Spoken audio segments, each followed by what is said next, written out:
Hello, and welcome back to the Diverse Thinking, Different Learning podcast. I'm your host, Dr. Karen Wilson. I've got a little bit of a cold today, but I am here. You know, many families struggle when their child or teen suddenly starts failing school or lacks motivation to learn. So today we're going to talk about how to turn challenge into opportunity by creating a personalized game plan for success at the individual, family, and school levels. My guest today is Dr. Jacqueline Olivier. She is the founder of Blue Marble Learning and Consulting and has extensive background in differentiated instruction, curriculum design, individualized instruction, and educational therapy. Please join me in welcoming her to the podcast. Millions of kids struggle with learning, processing, and social emotional difficulties. These challenges interfere with their ability to reach their full potential. Dr. Karen Wilson is here to help. Her extensive background in pediatric neuropsychology and higher education have prepared her for this unique mission. Listen as she delivers content to inform, educate, and empower parents and educators. This will enable you to identify challenges that kids face and get them on the road to achieving their full potential. This is Diverse Thinking, Different Learning by Child Nexus. Hi, Jacqueline. How are you? I'm great. How are you, Dr. Wilson? I'm doing so great. And I'm so glad that we are having this conversation. There's so much to talk about. So thank you for being here. And thank you for being willing to talk to us and to share information with our listeners. Well, I'm very excited to be here as well. So thank you for asking me. Yes, I'm looking forward to our conversation because it aligns so much with what I have seen over the past 20 years of working with hundreds of families and assessing hundreds of kids. And you work with children and teens who've been diagnosed with dyslexia, dyscalculia, ADHD, and other processing and language-based disorders. I'd love for you to, maybe we can start by just having you share with listeners what you do in your role as an educational therapist, and then we'll go from there. Well, so many things, just like you. It kind of varies from student to student, but basically I look at their diagnosis and form goals based on that, depending on their age, depending on what the diagnosis is, depending on the amount of time they might need, the amount of times per week. I'll create a program. Sometimes it aligns with what they're doing in school. Sometimes it's completely outside of that. So it really depends. The other aspect of it is working with the allied professionals who come along with the students. So I love when I'm able to collaborate with, let's say they have a therapist or they have an occupational therapist. It's amazing when you can, form that team and really work together. So I do that as well. And then, since I have such a long background in education and in creating programs in schools, there's a lot of what I do also can be brought into working with the school and working with the class. So I really like to be able to form that relationship with the teachers that the students have. So kind of a holistic way of dealing with students.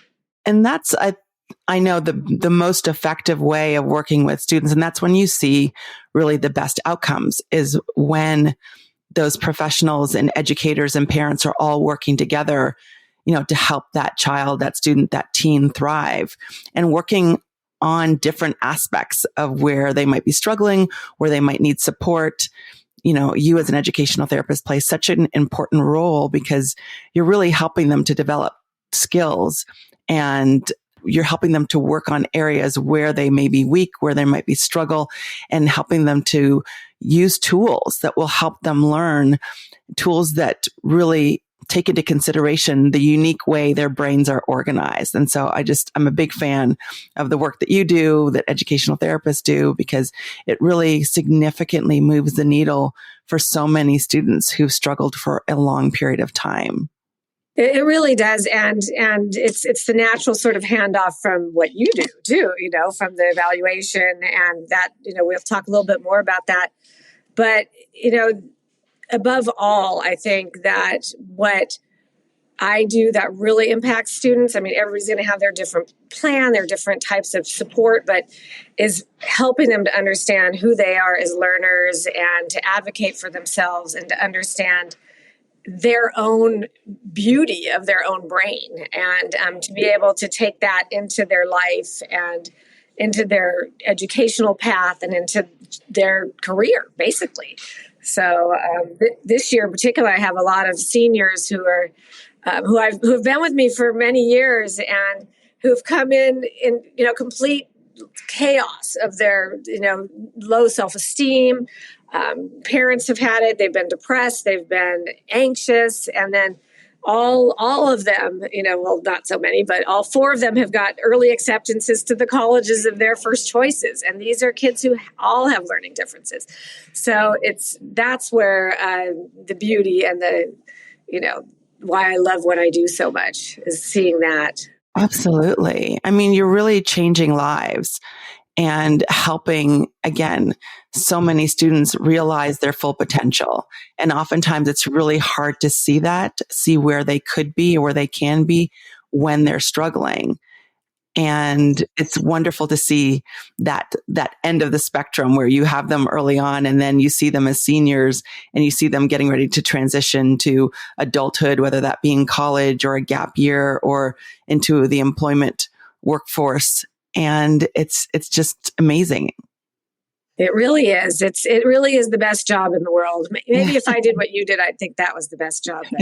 And I do think I have the best job in the world as well. So I think we're both biased because we're helping the same students, but in different ways, right? Very true. Yeah.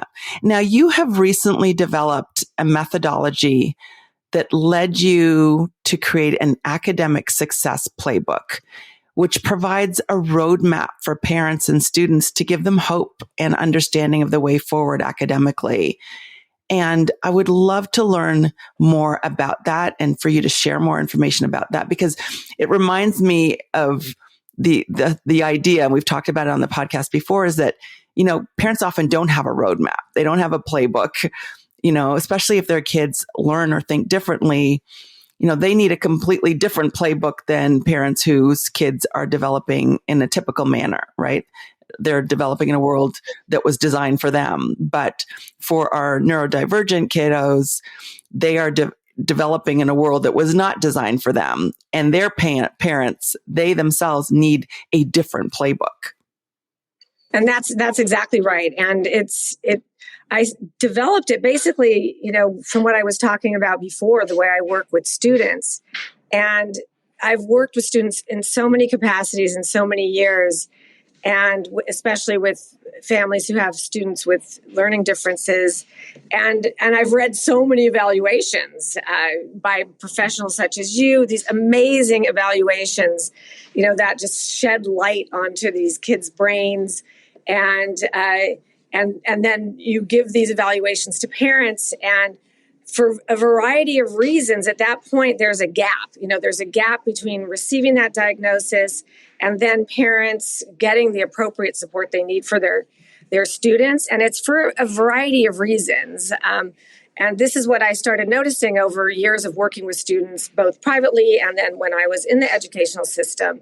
A lot of times parents, including myself, when my kids were younger, saw the diagnosis itself after all this time of, finally realizing, that your child needed something more, and you get an evaluation and you have this wonderful masterpiece in your hands. And I've seen that parents then think that is the golden ticket. Like they have the diagnosis and now it's going to be smooth sailing, and the school is going to take over, or, they know their kid's brain and now it's going to get better. And that's often not the case. So there was this gap between, parents having expectations for what the educational system could do, of, not knowing how to navigate the educational system, not knowing what type of professional, their child needed. Did they need an occupational therapist? Did they need an SLP? They didn't have that language. And so even though, people still actually don't really know what educational therapists do, to be honest. So parents just need a lot of support, and in varying degrees. And so I created the playbooks, and there's more than one depending on your diagnosis. But, it was sort of a natural culmination of these years of working with families and wanting to create a container for, for where they're at and where they need to go, and provide them with, a game plan and some hope for the future. Yes. And that's so important. And I think one of the things that you said that is incredibly, important and resonating with me is that for parents whose kiddos have maybe struggled for a long period of time, like you're saying, getting that diagnosis after an assessment, whether that assessment was done privately or through the school, they feel like, that's the answer. They have the answer. And often that's just the beginning. It's like, now you have an idea of where your child is now, why your child has been struggling all this time. But then you need to use that information, take that roadmap, and that, to go to the next level. And like you're saying, you and I both know that getting a diagnosis is just the beginning, because following a diagnosis, there's treatment, there's intervention, there's support, and providing clarity to parents after the diagnosis and during treatment or interventions is so important. So I'd love to hear more about what the Academic Success Playbook looks like for parents. What could they expect? Okay, so you're exactly right. So that's, we completely agree on that point. And so physically what it is it's like a little playbook. It's an interactive document, and it's very individualized. So it's not like a big book talking about your diagnosis. There are many professionals who there's so much out there. So I'm not reinventing the wheel. It's about 50 pages. It's extremely interactive. So, of course, you could have it in PDF form, but the idea is that you work with me or another educational therapist about, who eventually I'll have trained people to be doing it along with me. But it's in sections. So you're going to be looking at your interaction with the school, what your evaluation tells you, what's going on with parenting, where are your expectations as a parent, and then from there you're going to then create an educational therapy plan, or again, it really depends on the child. So what it would be is if you, let's say you, Dr. Wilson, are handing off a client over to me, I would then start with an interview of the parent and interview of the student, and decide whether or not the playbook would be the right thing. Sometimes people, would like to just have a referral to a reading interventionist or something. So, which would be just, I would say, okay, let's say you have a 6-year-old child and they would need some help with reading. That's like a smaller piece of information. So it might just be a referral. Other times I'd say, let me meet with you, let me meet with your child, let's review the diagnosis, and then decide if the playbook's the right way to go. Sometimes it really is individualized. But overall, if the child, okay, I'll give you an example of somebody who was referred to me a couple weeks ago. So this family, this is a classic candidate for someone who needs the level of support that the playbook offers. They had a child who was recently diagnosed with autism. They were from another country, so they didn't understand the school system. They didn't understand what autism was. Their child to them was this beautiful little child. They weren't at the point of having the perspective of looking at their child from, how other people saw him. They were just, parents, and they were just completely overwhelmed by getting this diagnosis. And so even knowing what to do by going and, this was a diagnosis from an outside professional, they didn't know about IEPs. They didn't know, and their school was, sort of offering some support, but they didn't know, what level of support that they should even expect from that school or from the teacher. So it was just like all of a sudden the blinds being lifted with like sunlight coming in and not knowing how to navigate it. So so that type of person, then what I would do is start looking at it. First of all, your diagnosis, then your goals, then, are you going to meet with somebody as an educational therapist? Who are you going to meet with? Where are your finances? It's all well and good if you can afford lots and lots of outside intervention, but that also needs to be taken into consideration. Going into the schools, So I'm lucky because I've had a career in education. So I have access to schools. I'm a teacher at heart. So working with teachers and, that and working with schools has been something that I've had the privilege of being able to often do with my clients and students.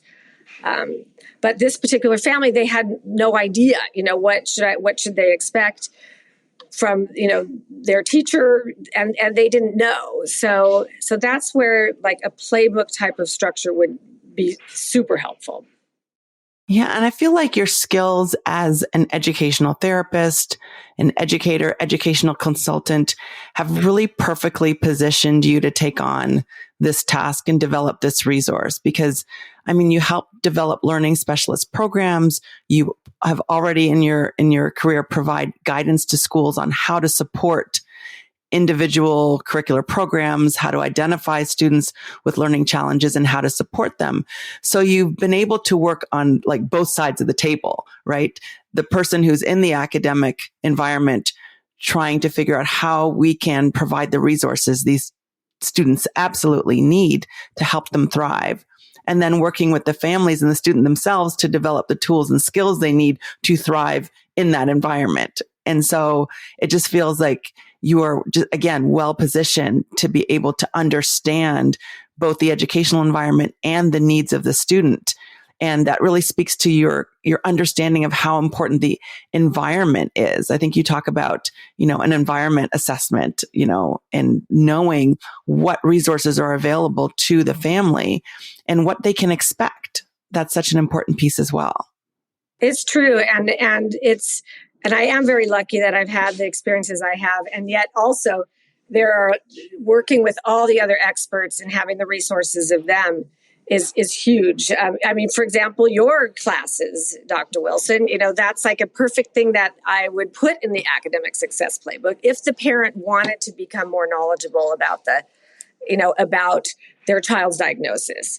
And that there is a parenting piece in there as far as that, because some parents are going to dive right in and they're like, I'm taking this on, and they may have the time, they may have, the desire to really, to become an expert in their child's diagnosis. So I'm going to become an expert in dyslexia and blah, blah, blah, and I'm going to become their advocate.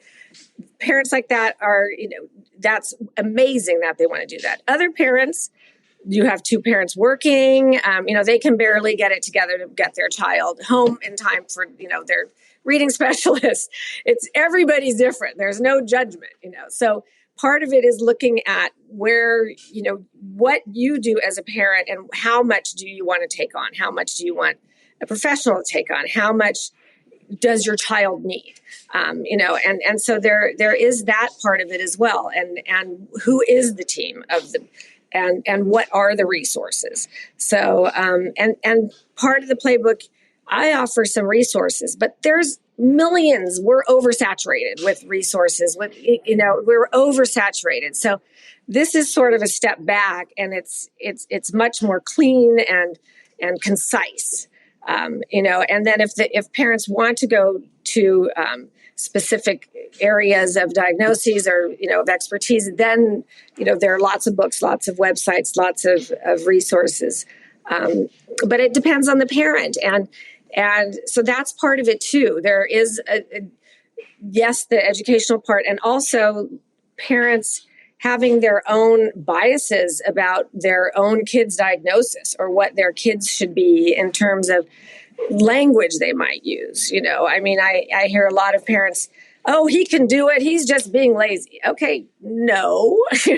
So let's look at some of that stuff also. And, and because we all come with baggage about what we expect our kids to do, and also the grieving process of realizing that your child is not, your dream of what you expected when you were thinking of having kids. Maybe they have a lot of challenges that you never would have dreamed of having to deal with as a parent.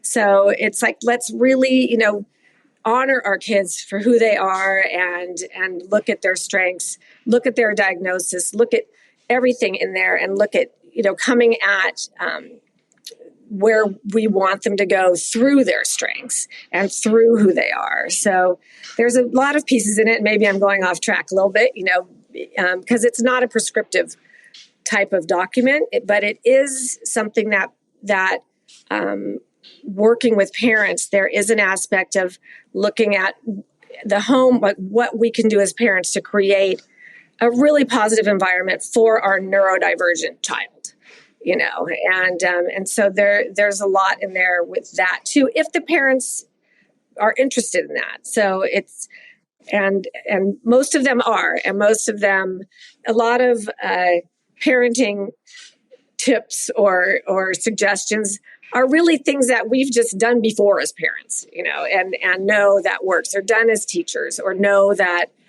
creates a positive environment for kids. So, the Academic Success Playbook, yes, has a very clinical aspect to it in delving into the diagnosis and how you're going to treat that.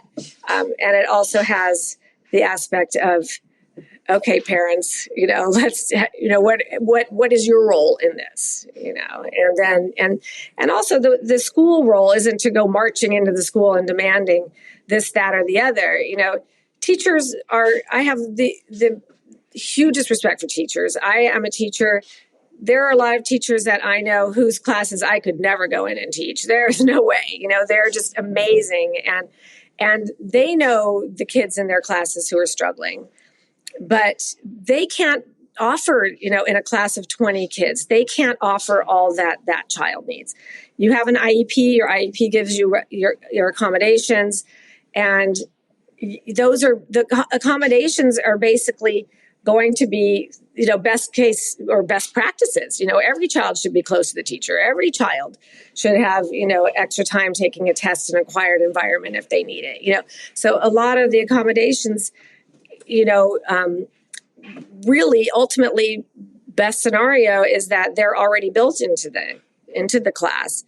But, teachers are really trying their best. And when you look at the school environment, it isn't to go in there and say, okay, this teacher's not teaching, Orton Gillingham, to my student.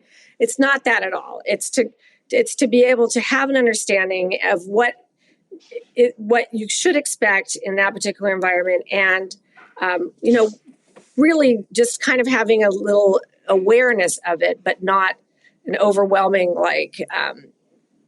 sort of demand on it. Right. And really what you're speaking about are really personalized strategies. It sounds like the Academic Success Playbook really gives families personalized strategies that work for them. And I love what you said about, parents coming into this and really being at different places when they get their child's diagnosis, or sometimes they don't even have a diagnosis. They just know that their child is struggling and they're seeking out support in some way. But that journey for the parent is rarely linear, right? There are ups and downs, there are curves. You're going one way and then that's not working. So you have to go a different route. And it sounds like this playbook really helps them to navigate the academic piece. How do you collaborate with teachers so that my child is getting the support that they need? How do I collaborate with my child's team, whether that's an educational therapist like yourself, the speech and language pathologist, the occupational therapist, if there is one? Because oftentimes what I hear from parents is that those professionals aren't communicating with each other. And so if everybody's operating from the same playbook, then it seems that the child is getting helped in a much more impactful way, right? And this is important because so many families feel lost when their child is struggling in school or they've lost that motivation to learn. And it sounds like you can help them turn a challenge into an opportunity for growth and learning. Absolutely. And it is interesting where that gap, falls in between the diagnosis. Because like I've talked to a lot of different professionals, and the way that some, try and provide, a bridge into, referring, and some are more, okay, here's your diagnosis. I'm going to go through it with you. And then that's that. So it varies, but that gap is where I really see, what my service provides as being crucial, because it's like, if you said, okay, parent, here's your diagnosis. I would love to walk you through this, but that's not, I've got 20 other people waiting for a diagnosis. Give Jacqueline a call, and then Jacqueline can tell you, do you need to do this X, Y, or Z, and I'm very honest with people. If they don't need educational therapy, or they don't need a playbook, if they need something, it's like, here's exactly what you need, and I think we all have a lot of integrity around that, referring to people who might be better for them at that time or place or where they live. And so there's that initial, like, someone calls me, and I've gotten, since I've put the Academic Playbook out into the world, I get a lot of calls.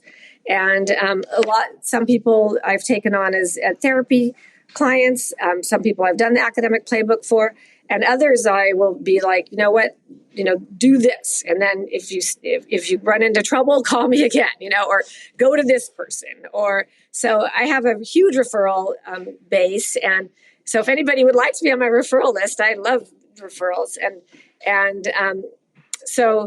But that gap is where things can really fall apart if parents get overwhelmed. So, having those expectations, I've seen a lot of parents, like you said, that's the golden ticket. I now know that my child has auditory processing disorder. Okay, I'm going down to my school and telling them, and then, it doesn't happen the way they expect.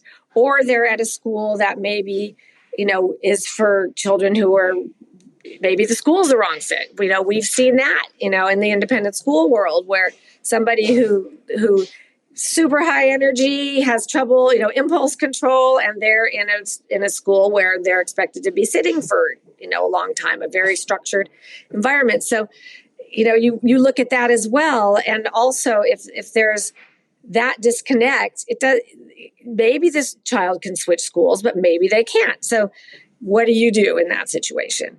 But if the parent doesn't have a plan, after the diagnosis, it can lead, and I've seen this, it can lead to bouncing around from one person to another. So I'm going to try, Sylvan, and I'm not putting Sylvan down, but it's like, that might be something a parent's tried. And then they're like, okay, but my child is still struggling in comprehension. Well, I'm going to go try this. So they bounce around, looking for solutions, which is amazing. But if they had the plan right away, they could just get going, and so it's really, I feel so lucky that I get to work with so many parents.